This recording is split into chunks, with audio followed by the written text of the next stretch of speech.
Hey kids, welcome to another GLEN YAPS. This is just a quick video. I know that's unusual for me.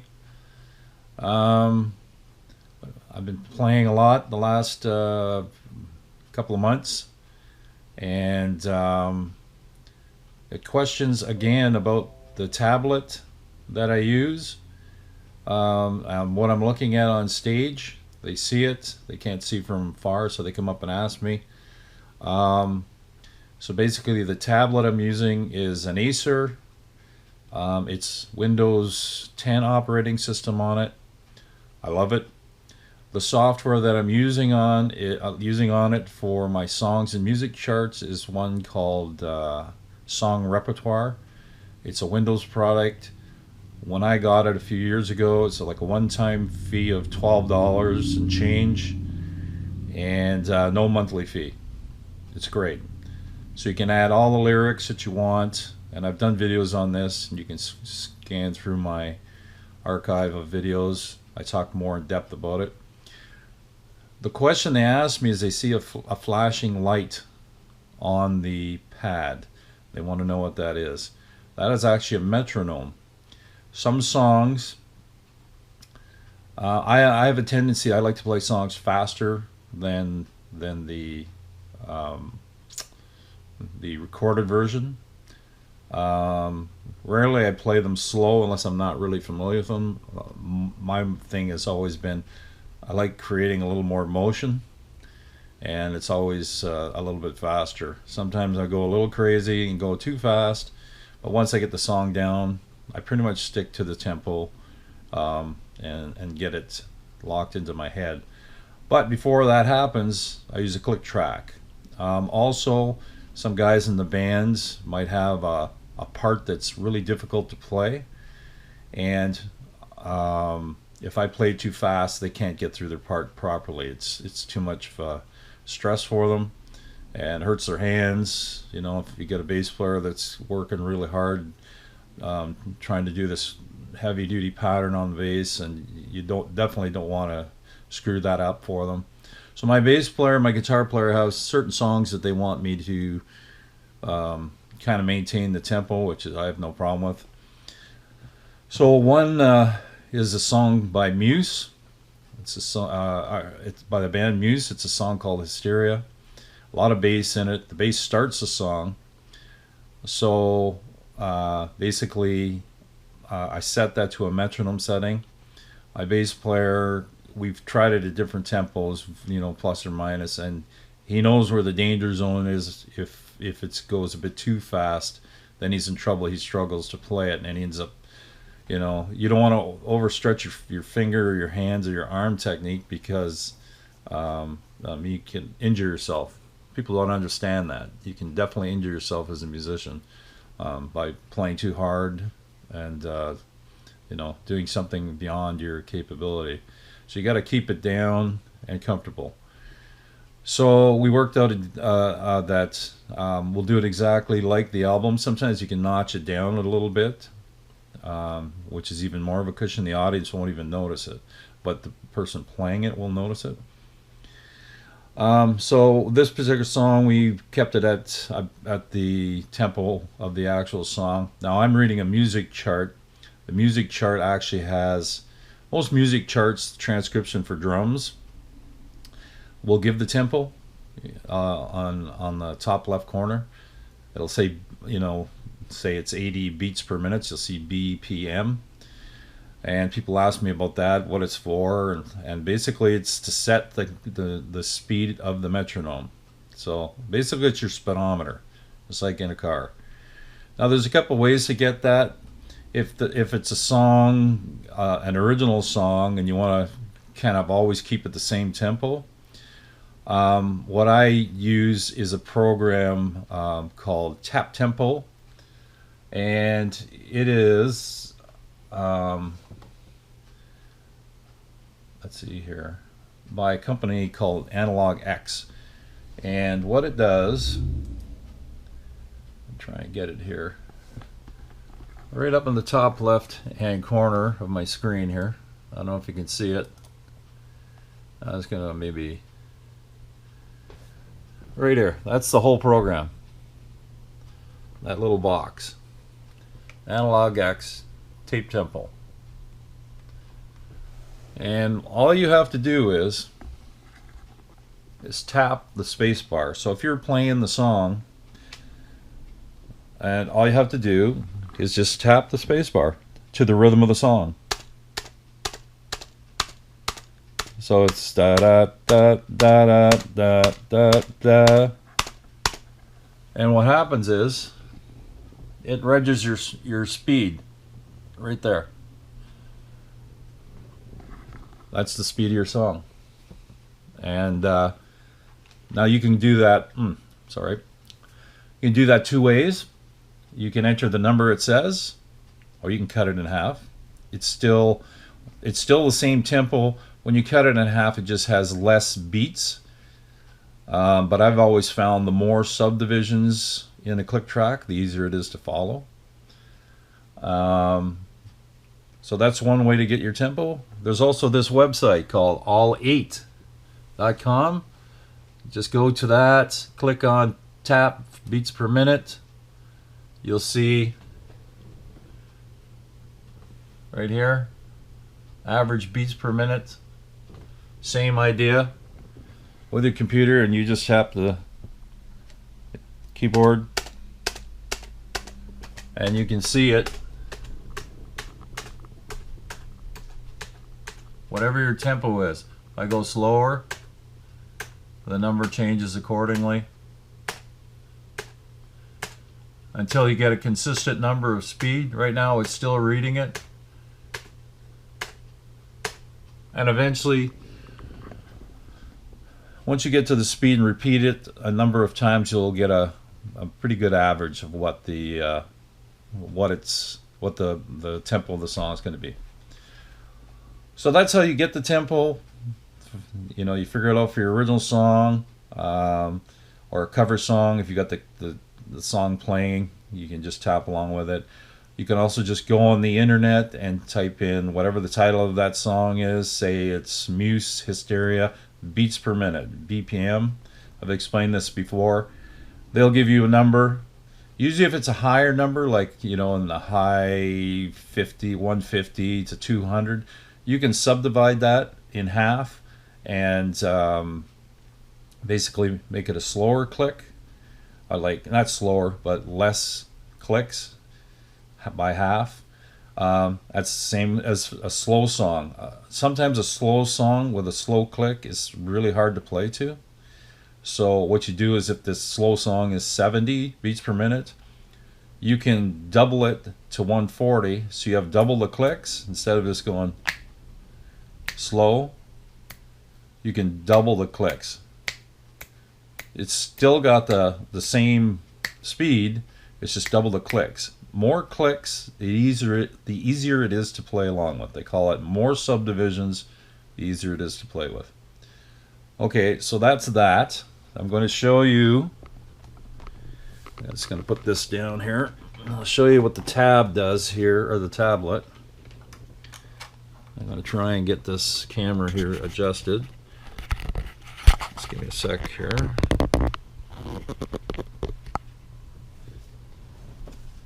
Yeah, so this is the tablet with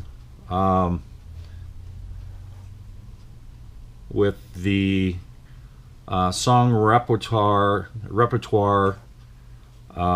software in it. I have two folders. One is my band, one is my personal solo stuff that I like to sing along with, play guitar to. But these are for sound check, are all basically drum related. And you've got a ledger up here that you can go to, any one in the alphabet. So go to Muse, and that song, actually I go these by title of the song. So it's Hysteria, and you just scroll up to Hysteria. So I've got a Muse chart. I've got Muse lyrics, because there are some harmony vocals in it that I do, and I like to know the words. And we also have Hysteria by Def Leppard. So we'll go to the Muse chart, which is the drum one. Okay, and I've got it at 93 for the speed. And I always mark them in a big number like that, so if I come to the page, I know basically I can easily see it at a distance and enter it into this software's click track, or not click track, metronomes. And the metronome is this little red button right here. You click on it, it opens up to that. I have this programmed already at 93 beats. I hit the start button. It does make a sound, an audio click, but I always found with tablets, the speaker's not very good. Like, you can hear it, but I'd rather use the light, because I can play drums and kick, snare, just by looking at the light. That takes a little bit to get used to. But when I count a song in, 1, 2, 3, 4, there's the start for the song, in with the light. And then my bass player wants me to, on this particular song, to count that in like that, but then double up the counting while he goes through the first pattern of the song by himself, because there's no drums or anything in there, it's all bass. So it'd be like, so 1, 2, 3, 4, da da da da da da da da da. So I'd be hitting the sticks like this, help him.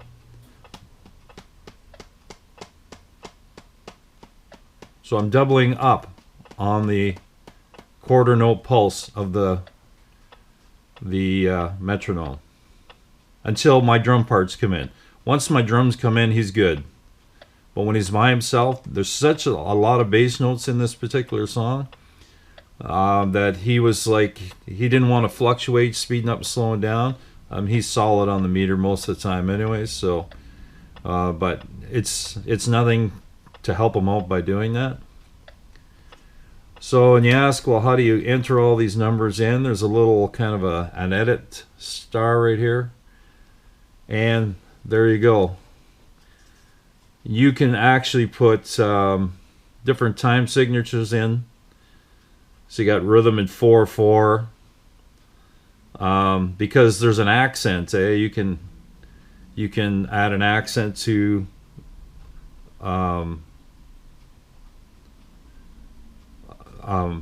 show you where the number 1 is. So it's pretty cool, actually. And like I say, you can change time signatures to whatever you want. 7/8, anything proggy. So this tablet's on a metal base, and it's actually damn heavy. I usually have it on a stand, so. But that's a scoop. That's what I use. So when people ask me, they can see this red light on stage at a distance. And I just got asked this the other night again. And I mean, most people are wondering what I'm doing. Like, if I'm looking at a song and I scroll through, they're wondering what I'm doing. Here's another feature this does. You can actually, there's a scroll function right here, and you can see the lyrics are actually moving. And I've showed this before too. I'm going to try and increase the speed here. I forget which way it is. Oh, that's slower.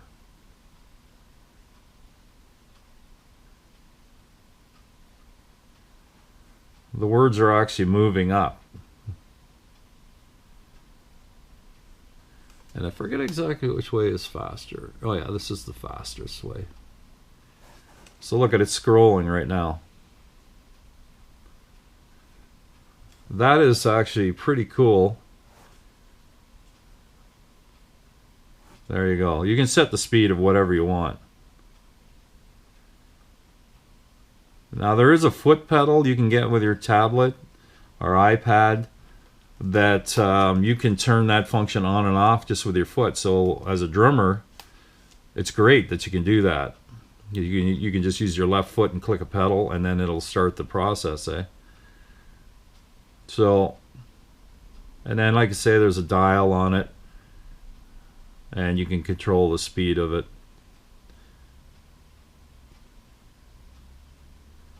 Yeah, it's hard to see because I'm on an angle here.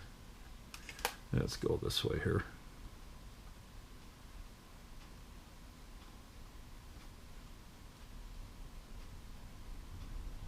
Yeah, so right there it highlights just a little bit.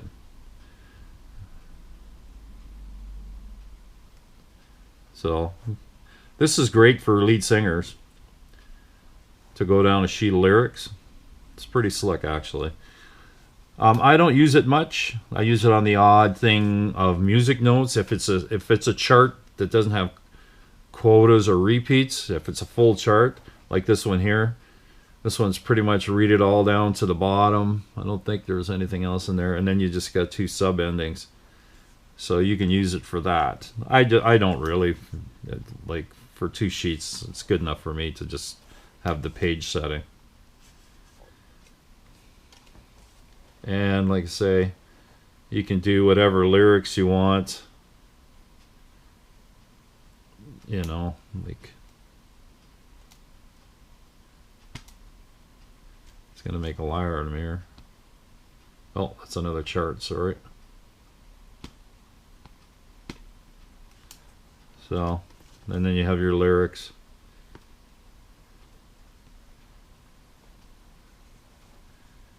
And, you know, you can definitely adjust them the way you want.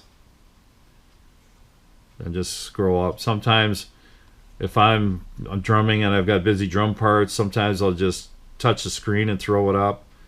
I mean, it's just a little bit tricky for a drummer to do this, but I'm getting the hang of it. It took a long time to drum and be able to touch the screen while I'm drumming to adjust.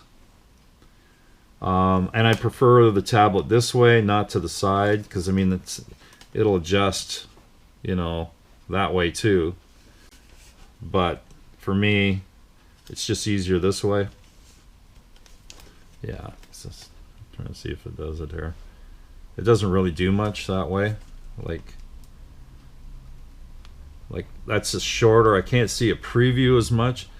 With it this way, I'd be moving around too much in such a short space. At least this way I get the full sheet. And if it's close enough, I can see it pretty clear. So that's the scoop anyways. Not all my songs have, I don't have all my songs set to a click track. But, I mean, like we do, like we just learned, let's see here.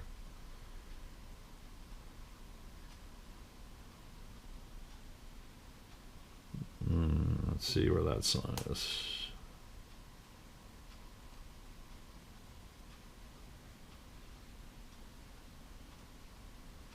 A song by Kenny Chesney. I put the word cougar up there just to get my mind familiar with the style of the song, because this song reminds me of John Cougar.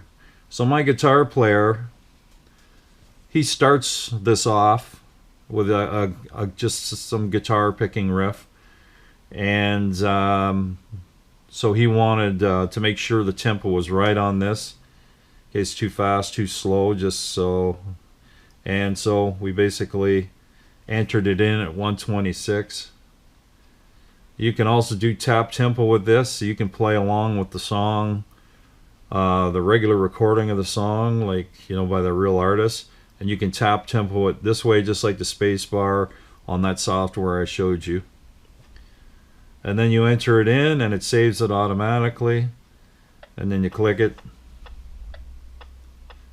Da da da da, you know, that kind of thing. Da da da da.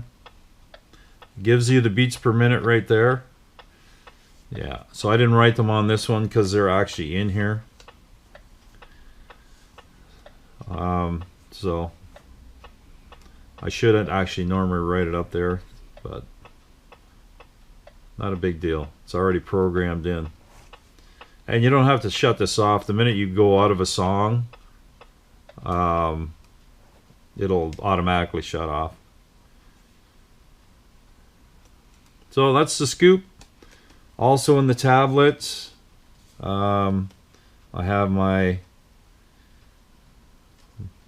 recording mixer. This is what we use live. So I can adjust what I want from the tablet if I want it. Unfortunately, this way it's pretty narrow. But all I'm controlling with this is my own monitor mix. And usually the drums are kind of in there already. And I'm working mainly with vocals. But I can put anything I want in the monitor mix. And adjust it between screens. And just go back and forth. So I've got my charts here. I could be drumming and then switch over if I need something. Unfortunately, I got to be doing this with my left hand and while drumming sometimes, and that's not good.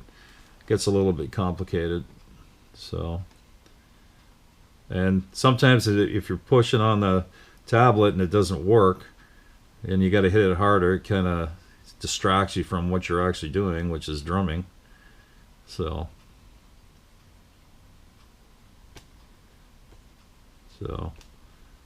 you like that. There we go. Anyways, that's a scoop. So that's what happens when we're live and you see me scrolling around. This is on my left side when I'm playing. So hopefully that answers all the questions. We're always screwing around with something new to help get through a gig a little bit easier. And like I say, we're gone fully digital on the mixer now too, so definitely more stuff to learn and figure out and get down to comfortable science, we'll say. Thanks for watching.